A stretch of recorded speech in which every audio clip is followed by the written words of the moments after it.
What if God isn't angry, but you are? Why Jonah's meltdown might be the most relatable moment in the Bible. I mean, let's be honest. Most of us don't picture Jonah as a spiritual role model. He ran from God, he got swallowed by a fish, he pouted like a grown man while he didn't get his way. But buried at the end of Jonah's story, right when Nineveh is saved, right when everything should be going well, the prophet hits a boiling point that feels uncomfortably familiar.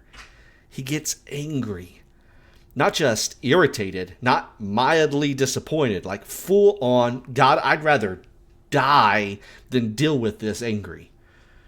And here's the provocative truth. Jonah's meltdown may be the most honest depiction of burnout, resentment, and spiritual exhaustion in Scripture. The moment Nineveh repents, Jonah doesn't celebrate. He collapses emotionally. He builds a makeshift shelter outside of the city and sits there waiting for God to do something more reasonable than mercy. It's painful. And it's exactly the kind of emotional unraveling that far too many believers are experiencing right now. According to the last Pew Research findings, more than half of religiously active adults report increasing feeling spiritual fatigue or frustration with their faith communities, or maybe even confusion about God's direction. So Jonah's story isn't ancient, it's now. Your now. My now. Our now. And God's response to Jonah? Not a lecture, not lightning bolts. There's a question. Is it right for you to be angry? It's a question that doesn't shame. It exposes, it invites, and it listens. It opens deeper conversations about the wounds and fears and disappointments Jonah is carrying but has never processed. That's where this week's mentorship at uncomfortably begins. This isn't just about anger, it's about the burnout underneath it. Anger is rarely the actual problem. Anger is the alarm system. Underneath it lives fear of being hurt again, or grief from unresolved seasons, exhaustion from giving more than you have, or bitterness from feeling unheard or unseen, disappointment with God. Maybe we don't know how to say out loud. And in Jonah 4, God doesn't silence Jonah's anger. He leans into it.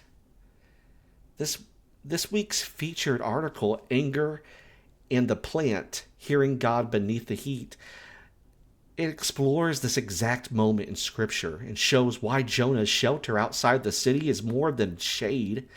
It's symbolism. It's what burnout looks like in the Bible.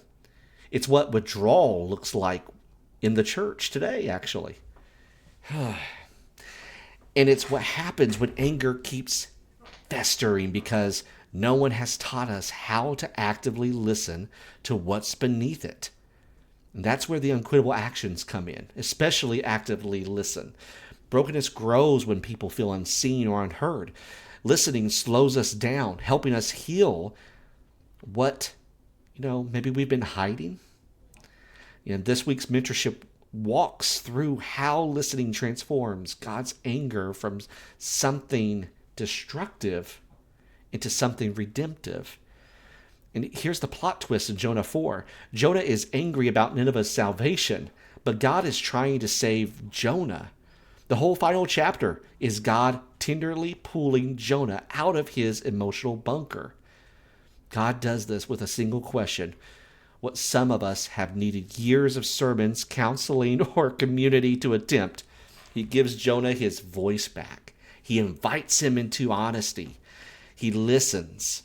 This is why the mentorship is so important. It's more than a Bible study. It's a mirror for anyone who is tired, frustrated, or spiritually fried. Plus, Be sure to check out this week's music. The song Is It Right is my personal favorite from the whole Cast of the Depth series.